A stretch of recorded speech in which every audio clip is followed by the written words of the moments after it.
Hello, everyone, and welcome to our webinar co-hosted with the Institute for Citizens and Scholars, From Youth Served to Youth Led, How to Build an Intergenerational Team for Impact. Very excited to have you all here today with us, and we are going to be getting started just about now. So before we begin, my name is Charlotte Steinecke. I'm representing the Afterschool Alliance on this webinar. I wanted to go over a couple of housekeeping tips just before we get started in today's conversation. So first of all, thank you very much for joining us. Please introduce yourself in the chat and let us know where you are joining from. Remember to change your chat box setting, to everyone so that not only panelists, but all others can see your comments. And we are going to begin shortly. As a reminder, this webinar is being recorded and will be shared with all of our registered attendees, including the resources referenced in the presentation. So we will also be recording our breakout rooms today. So if you choose to come on screen and to share some of your thoughts, please keep in mind that you are being recorded so that we can revisit these conversations and deliver learnings to the rest of our teams. We're expecting to have a full webinar room. So if you have a colleague who would like to join after the room has reached capacity, we are live streaming this presentation on Facebook, and we will insert the link into the chat box. And with that, I believe I can pass it to Jean Marie Halleck over at Citizens and Scholars.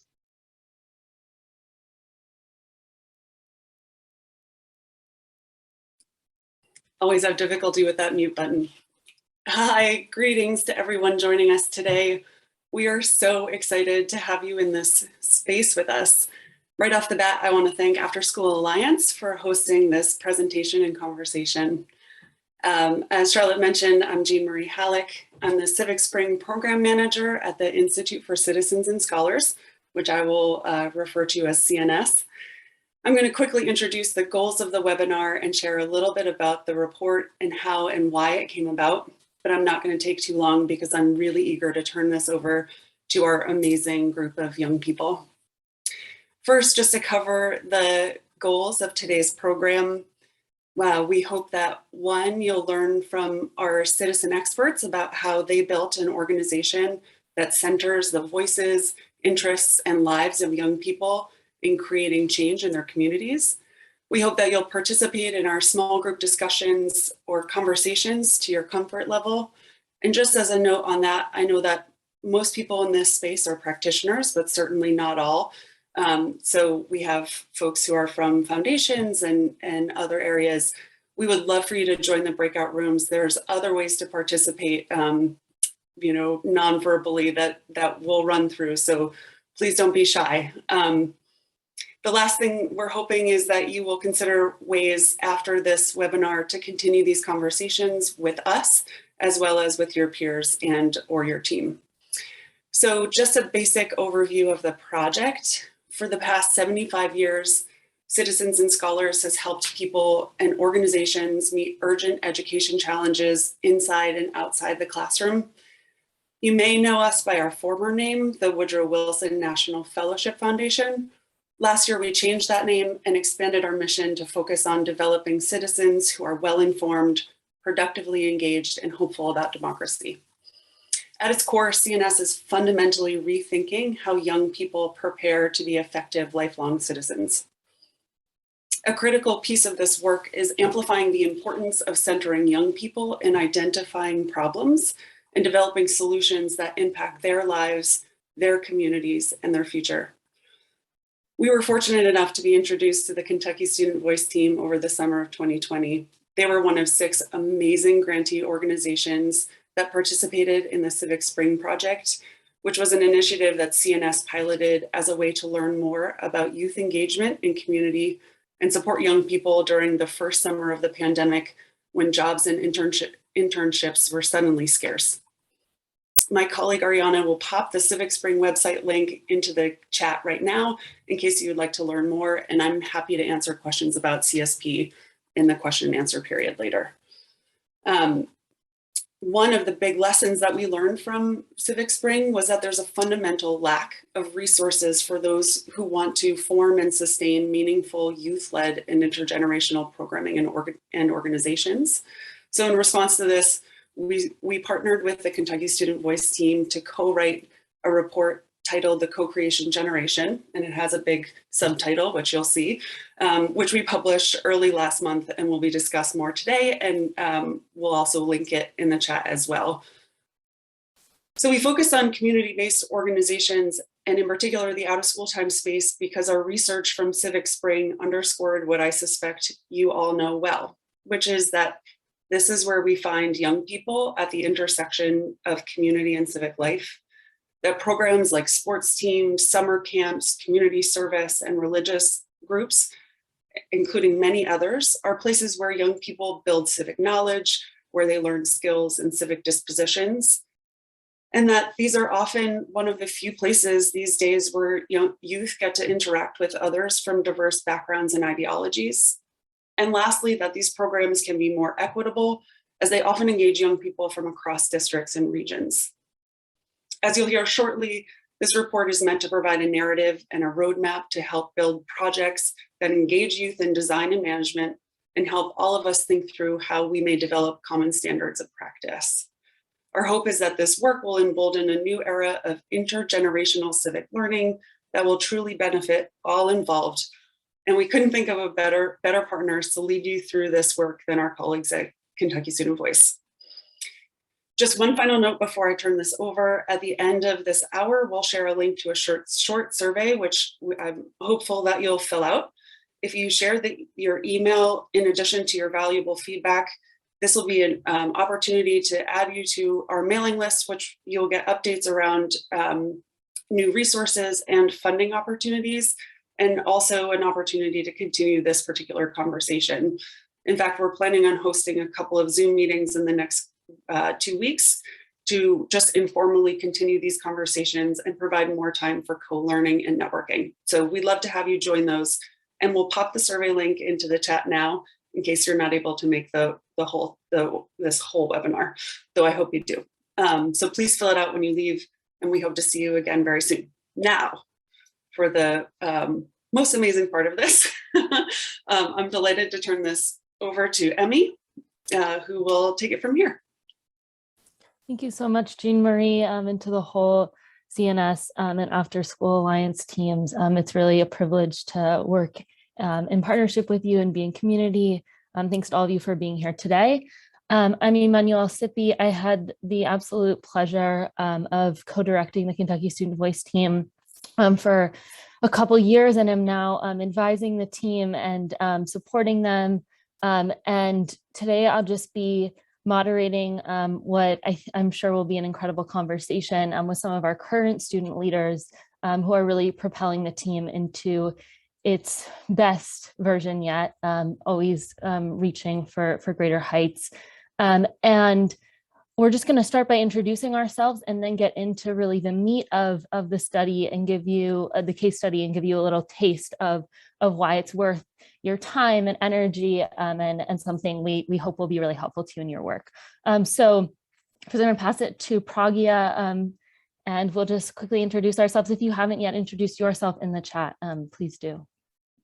Thanks so much, Emmy. And once again, it's really great to be here with everyone. I'm super excited to continue this incredible conversation on intergenerational work and how our team has done such a holistic job of encapsulating that. So hi, everyone. I'm Pragya Upreti. I use she, her pronouns. I'm a senior at Lafayette High School in Lexington. I've been with SVT for about 2 years now and led this team through the authorship of this case study, but and also currently leading this team through our new endeavor of research in race, ethnicity, and school climate in schools all across the state of Kentucky. And I'll pass it off to Connor. Hi everyone, I'm Connor Flick, he, him pronouns. I come from the Gannon Academy of Mathematics and Science in Bowling Green, but I hail from Cincinnati. I'm the cross-organizational coordinator at the Kentucky Student Voice team. I've been with the team for about 1.5 years now, and I've helped develop and write this study. So it's been a great experience working with you all here, and I'm so excited to be here with you today and be able to present these findings. With that, I will hand it off to Cadence. Hi everyone, I'm Cadence Brown. I use she, her pronouns, and I'm a junior at Marshall County High School in Marshall County. And I am the membership coordinator here at KSVT. So that means my role is to support new members. And I've been with the team for about nearing a year now. So yeah, I'll pass it off to Nora. Hi, everybody. I'm Nora Lauder, she, her pronouns. I'm a senior at Greenwood High School in Bowling Green, Kentucky, but I live in Russellville. I am one of the editors-in-chief of the Student Voice Forum, which is our blog publication of the Kentucky Student Voice team. And I've been with the Student Voice team for, I guess, the least amount of time, about over half of the year. And I'll pass it off to Zoe. Hi, everyone. My name is Zoe. I use she, her pronouns. I am from Lexington, Kentucky, but I'm currently a college freshman in Virginia. I'm the former executive podcast producer and now playing a similar role to Emmy. So playing the advisor role and just helping everybody shine and do what they do best. And I will popcorn it over to Ari. Hey y'all, my name's Ari. I use he, him pronouns. I'm a senior at the Gatton Academy and Greenwood High School in Bowling Green. And I'm KSVT's legislative coordinator, which means I basically just help support our legislative team, which does a variety of things relating to the state legislature and education policy in Kentucky. So now Ari's going to take it away with some background about who we are and what we do.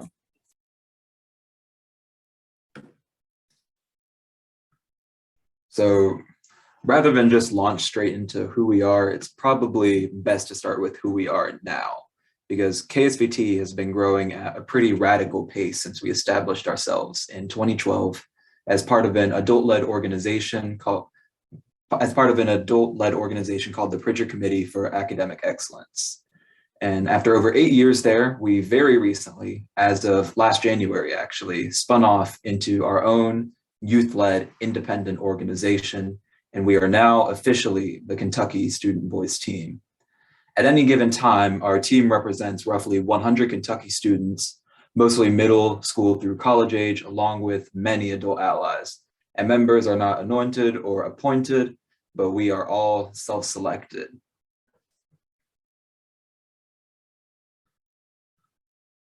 So the mission of the Kentucky Student Voice team is admittedly a lofty one. We believe that as young people who spend 35 hours a week in Kentucky's classrooms, we students can and should contribute to making our schools and communities better. And as stated more explicitly in our mission, we seek to co-create more just, democratic schools and communities as research, education, and as research policy and advocacy partners.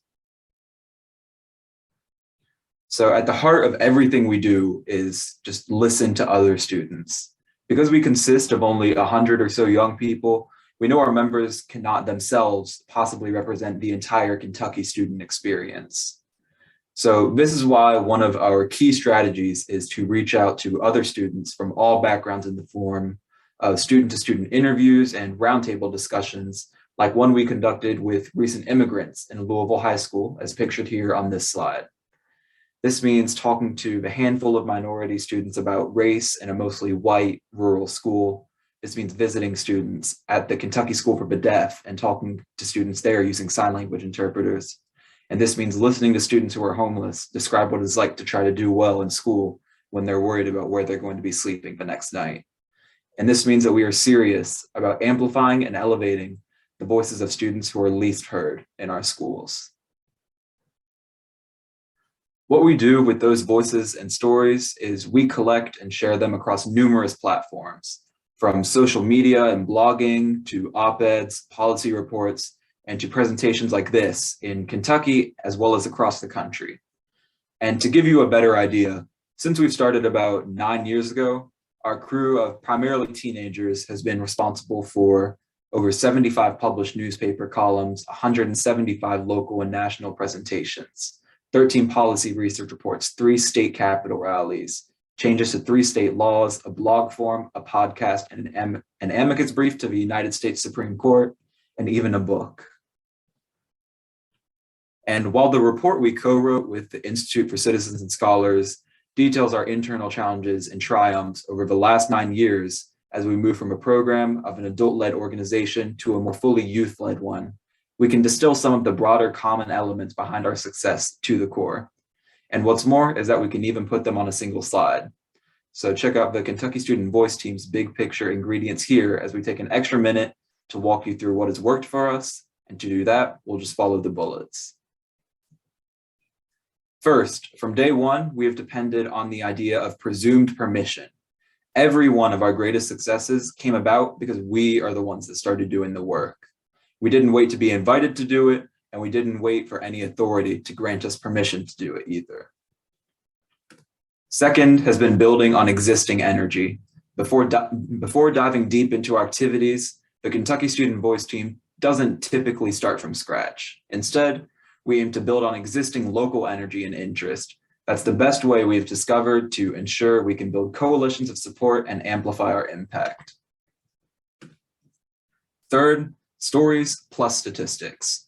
We have found over the years that our members are at their most powerful when they write or speak using a combination of stories related to their own experience as students and expert knowledge from data or research to shape public conversation.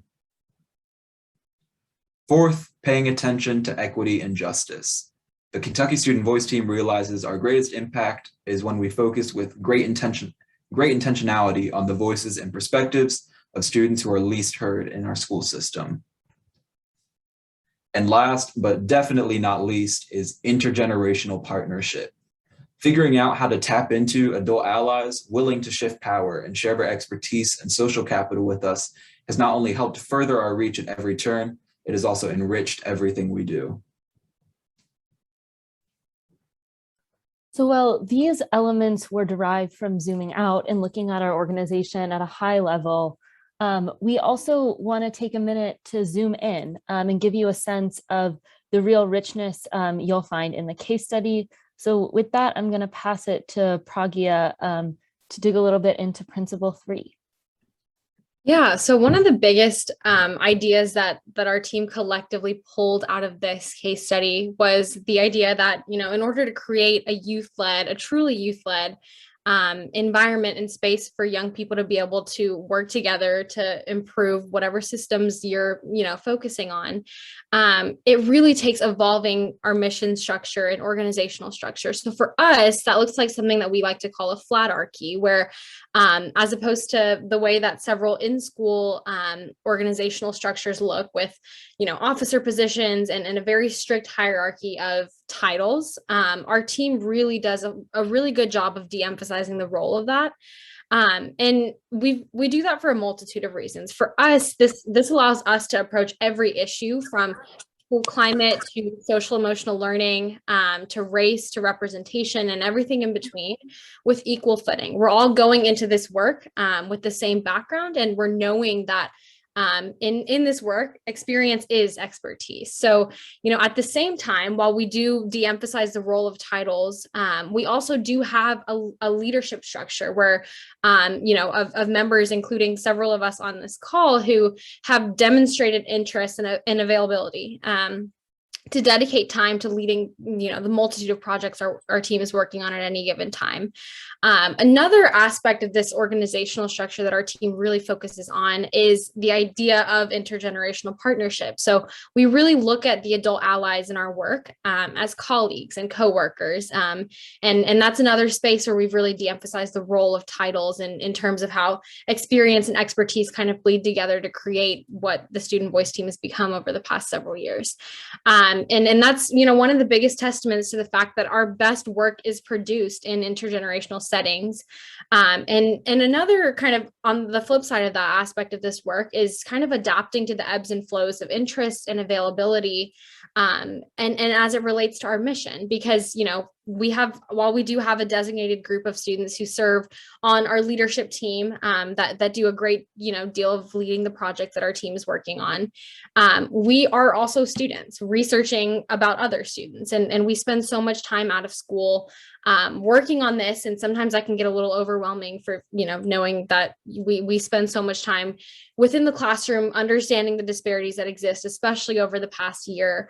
and how they've been exacerbated. And now, bringing that back to this team has been a big testament to our work as a whole. So kind of adapting to the ebbs and flows of that, and knowing that we've got heavily involved folks at one point, and then we're going to have a new batch of students graduating, but still knowing that we're giving space for folks like Emmy and Zoe to serve on advisory boards and still be an integral part of our team, is a really important part of that organizational structure.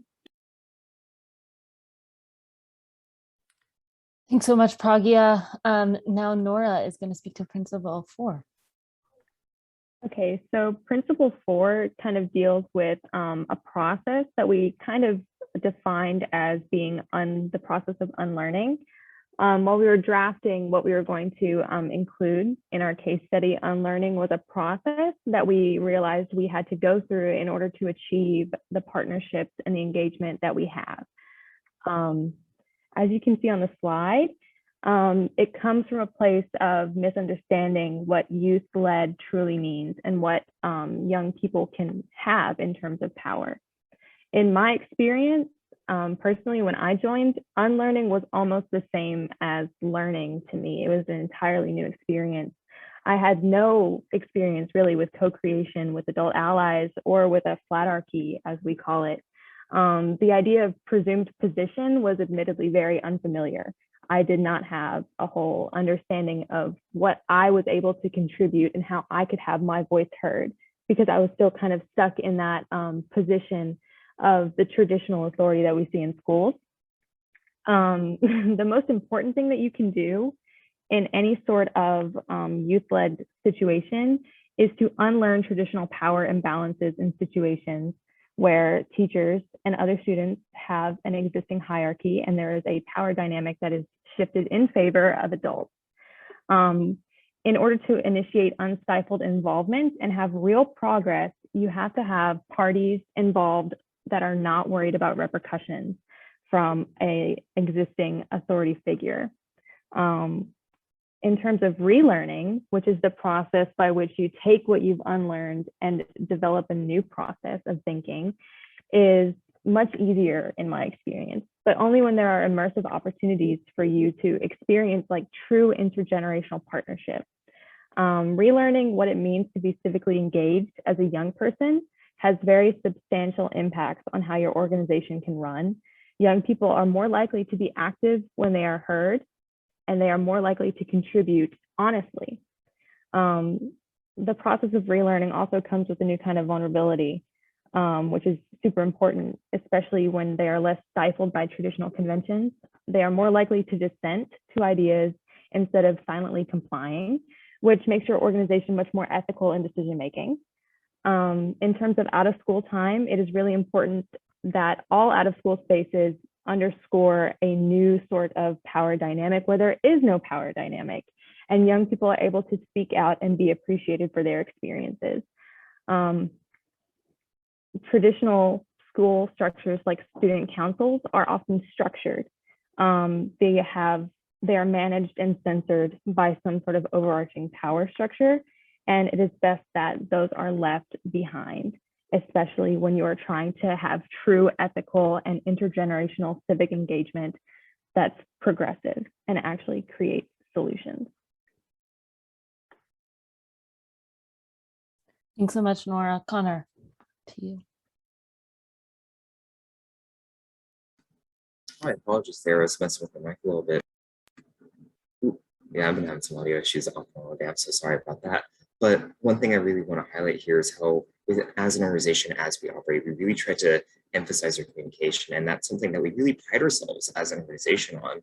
And so what that really means for us isn't just kind of having your daily updates or your weekly updates about what's going on in the organization and communicating that to the people that are working for you, but really making sure that there's a two-way street there and that every single person is involved with every single piece of communication and everything that's going on with the organization, because all the people that are part of your organization are a stakeholder in what's going on. And so being transparent with them and really making sure that everyone has trust in what you're doing has been so important for us as we've been able to kind of work through our own process just day to day. And so what that really looks like is we're getting all people involved, from the most experienced to someone that joined just yesterday, with every single piece of our organization. It doesn't matter if it's a massive statewide project that we've been working on for years, or if it's just a small Zoom meeting to wrap up on a couple tasks, or whether it's our finances and deciding what our budget's going to be and how we're compensating people, or how we're communicating and posting on social media. Every single part of what we do, we want to keep completely transparent and completely open to our members, because we understand that when we allow young people to get involved and we set the standard and we set the norm, that we're really making sure that every single part of what we're doing is being held together. The young people get more civically engaged, and we have more opportunities for them to get the experience and knowledge that they need to make great innovations and great programmatic decisions within their work. So last but definitely not least, Candace is going to speak to Principle 9. So Principle 9 focuses on assessing, reflecting, and growing through changing capacities, leadership structures, and work. For KSVT, practicing this principle in action looks like strategic planning as we became an independent organization, and our ongoing conversations in our unicorn team, which is our next gen leadership team, about the how and why of our education justice work in Kentucky. After splitting off as an independent organization, we needed space to pause and reflect at the growth we had with the institutional support of the Pritchard Committee, but also consider how the independence expands our horizons to look at education justice more holistically, in the sense that housing justice, racial justice, and socioeconomic disparities are intrinsically related to education justice. Within our monthly unicorn discussions, we hold conversation and space to reflect and on our missions, metrics, and how we can budget more democratically to better support our team. With all of this big picture discussion, a cornerstone of our practice is involving seasoned members and our newest members alike. The experiences of youth in Kentucky and the ideas of youth changemakers are diverse, and therefore our internal discussion needs to have a full range of voices, just as we advocate for in the state as a whole in large legislative campaigns and research studies. Reflection and assessment are essential to our work, but with the nature of our lives as students, availability and capacity can be low at various times for various people in our team. Even with this struggle, our priority still remains to keep space open for reflective conversations and a constant learning environment through breaking up big picture items into more digestible, manageable discussions sprinkled in through our more intimate team meetings and our dedicated monthly general and unicorn meetings. With limited availability, communication is key in conveying one's capacity and determining what support we need to lean on our team members and managing partner. These calibrations and conversation are fundamental to ensure that we are not replicating the same systems that we seek to eradicate.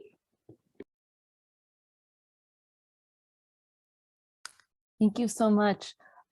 So we're, I think, going to transition to breakouts for the sake of time. And if we could go back to screen sharing really briefly, that would be helpful. And then we'll reflect more on these principles when we come out of breakouts. Great, thank you. So just a couple of pointers in terms of how we'll use our time in the breakouts. You can feel very free to come off mute and speak to the group. You can also just participate via chat or using the reactions feature. We are very flexible and will be happy to have your participation in any way, shape, or form. And I think we're going to head in there. Your facilitators will guide you through what should be a wonderful conversation.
We hope your breakouts went well. Thanks so much for sticking with us. Gonna jump into a little reflection here. I'm curious if we want to start with anyone just providing a nugget that came out of their conversation that they might want to share back with the group. I'll just really quickly jump in and say that a comment that was kind of made towards the end of our discussion was this idea that, young people we're growing up in an environment that's plagued with simultaneous crises. And I think doing so with intergenerational partnerships almost distributes that weight. And I think that's really important, especially in this work, when we realize how much time and commitment goes on outside of school, and the weight that comes with that as well. And I think, doing this with this team has looked like a lot for me. But I know for organizations all across the country, it looks very different as well. So just wanted to put that out there because I think that's a really, important way of kind of framing this idea of working in context beyond generations.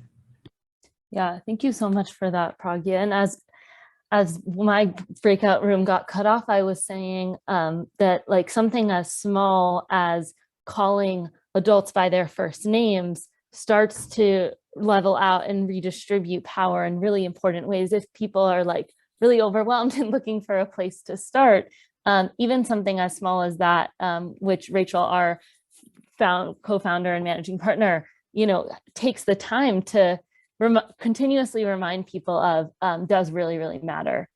Connor, I'm curious if you want to share, just by way of bringing so many of these threads together, why you think youth-led engagement is so powerful. Well, I'll pull a little bit from my breakout here. And one thing that was mentioned in there that I really appreciated was the sense of having data-driven insight and this idea of really using the data and the numbers to kind of inform what's going on there. And part of what's so critical about that is not only including students into that data and interviewing and talking and surveying students and understanding their experiences, but allowing students to see that data and interpret it and analyze that. So they're incorporated in every step of that way, because when we talk about stakeholder groups and we're talking about how are we best serving our students, how are we best being effective with them, one thing that came up in our breakout group was also the fact that a good amount of our breakout participants were largely separated from the high schools that exist now, to where they work within them, but they don't have that student experience. And so being informed by that student experience is so critical, and having that along every step of the way really serves that stakeholder group that we all want to really make sure that we're uplifting and helping out along the way. Absolutely. And as you were saying that, it made me think back to a question in my breakout of like, not only having youth co-create programs and participate in them, but shape and co-create a culture and a vision of an organization feels like a big leap.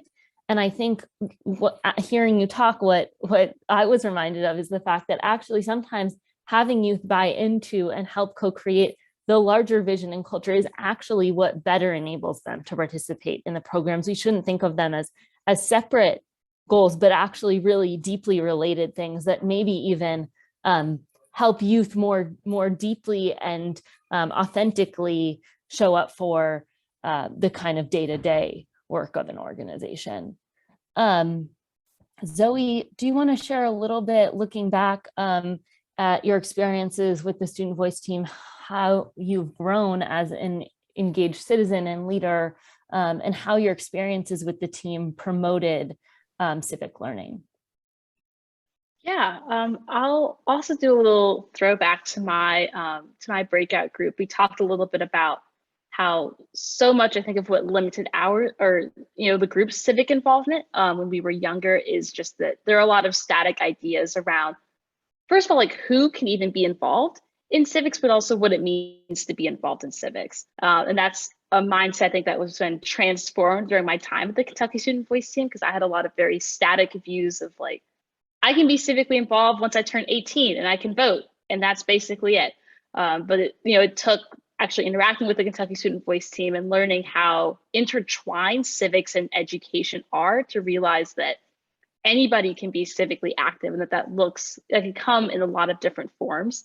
For me personally, I was a part of the Kentucky Student Voice team for a while, and I was, vibing with the presentations and everything. But I actually went up to Rachel at some point and was like, hey, like we have a blog, why don't we have a podcast? And I was very much expecting to hear like oh, that's such a great idea, Zoe. And you can like, go through these like 10 million avenues of bureaucracy to try and establish that. But she was like, no, we're going to have a meeting with, the core leadership of the team. And everyone was like, yeah, what the heck, we'll try it out. And I love that attitude about the team of how civics can really be accessible to anybody, and that there are a lot of different ways for all of us to plug in. And that's something that I know has transformed my view on what it means to be civically engaged, and also how to bring in a wider array of different kinds of young people into this work, because not everybody can go and testify in front of a legislative session. Not everybody can come and present to a group of educational practitioners like this. And so thinking of new innovative ways to bring in diverse young people in a way that's equitable and accessible for them is all a part of being civically engaged. And Kentucky Student Voice Team has certainly played a large part in how I view that. Absolutely. I think also hearing you talk, I was thinking about the fact that the avenues to flexibility and lowering the barriers that our team models is actually reflective of what we're also trying to change in terms of democracy largely, right? Like how can we not only make the Kentucky Student Voice team more accessible to young people, but how can we make democracy more accessible in that the flexibility and the lowering of barriers that we work towards might actually be something we're thinking about replicating on a larger scale. So we have a question in the chat. What are types and methods of data gathering and surveys that work with youth voice? Can we share a little bit more about this? Does anyone want to jump on that? Maybe Pragya, you could speak a little bit to the current survey project and how that draws on past work too. Yeah, absolutely. So I will say that surveys are an integral part of our team. I think that's the quickest way to get a pulse of how and students are feeling about a certain issue going on, whether it be within education or beyond that.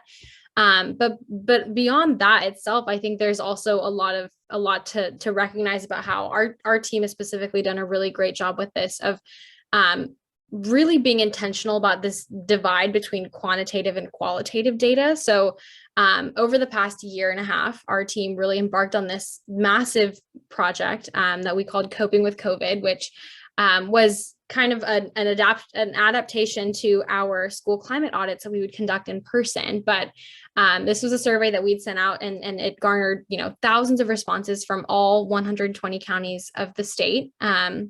Essentially assessing the social, emotional, and learning impacts of students throughout COVID. And when our team really, embarked in the whole analysis process of this, we split up into qualitative and quantitative teams. But, to me, that felt a lot more than just two teams working on two different parts of the research. It felt like we're taking these statistics, but we're also taking these narratives and using them both to equally shape policy. And for us, that looks like a lot of things. So coping with COVID was one really integral part of our school climate and social emotional work. But right now, our team is also embarking on a really similar process, kind of focusing on race and ethnicity in the classroom, and framing our messaging surrounding that, and how that's really picked up speed in various legislative spaces across the country. That's really how survey research works so well for us, because we're able to use the partnerships that already exist well beyond our organization, and once again, drawing on those intergenerational networks that we have to be able to disseminate these surveys to even the most rural parts of the state, where we're really hoping to get the most diverse voices of students, demographically, ethnically, and through so many different avenues. So I think that's something that several members of this team, even on this call, can really speak to, and how we've really drawn on survey research, because it's really amplified several of the disparities that have been exacerbated during COVID, and also those that currently exist, and that we're targeting as well. And just to emphasize too quickly, all of our research is led by young people and initiated by young people. So when school closures happened, we were just like thinking about the questions and decided, oh, what might it be like to ask these questions to our peers, you know, on a large scale, on a small scale. It comes from a really natural, intuitive process. It's not somebody giving us an assignment and saying, hey, research this. It's us going out and then working in partnership with adult researchers and others to make something like this happen. I think it is important that when we can use surveys so much sometimes to mean lots of different things. So we do want to emphasize that there's really powerful ways of using them, and at the same time ways to go deeper in terms of when schools might use a survey and then never share that data back with young people to get a pulse check on something, or an after school program itself might, we want to push them and we push ourselves to do a little bit more than that. Just in our last minute, I'm curious if Connor, you want to share just a last reflection about how you recommend the out of school time field approach developing a youth-led culture. So when we're really talking about approaching this and going almost from that 0 to 100 stance of having no youth in your leadership to really making sure that you're youth-led and youth-partnered, some of those first steps are really just sitting down and having the conversations with the youth that you're serving, and really just making sure that when you're talking about being youth-led, that you're starting with the youth, because those are the people that, when you do get to the youth-led point, are going to be running your organization and making decisions and really making sure that what you're doing is the greatest thing that your organization could possibly be doing at that time. As we're coming on the last minute, I'm going to take over a bit here. I'm actually going to ask Cadence Brown to ask a question from Alex, which is, what issues does your generation want us to act on now? So there's a wide range of issues, but some that come to mind are probably making out of school time spaces more accessible for diverse youth, such in regards to race, location. So rural areas are sometimes harder to access, and the students might have a bit harder time getting involved with organizations that are maybe primarily urban. So it's a huge issue to make sure that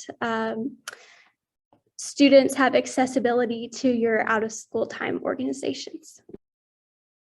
With that, I know I have to pass it back to Jean Marie, but just thank you so much to all the Kentucky Student Voice team members and all of you for being here. We're really open to further conversation, and Rachel will drop her contact information in the chat. You can also reach us through Citizen Scholars and Afterschool Alliance.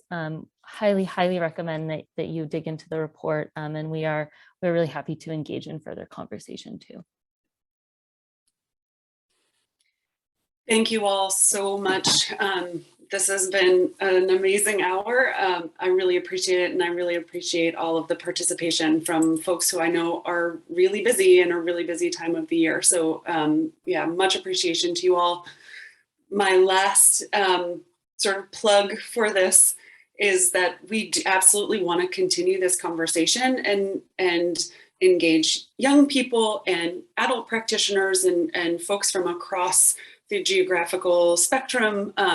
So please take a minute to fill out our survey, which will be popped in the chat. Once again, it should take less than 5 minutes. So hopefully you have just a couple of minutes to spare.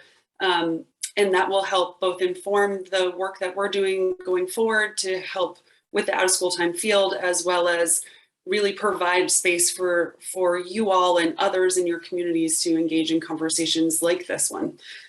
So again, thank you so much. Thanks to Afterschool Alliance and to the team that wrote this report. It was an incredible piece of work and a big team effort. And I really appreciate it and hope, like Emmy said, you engage with it and get back to us with your thoughts.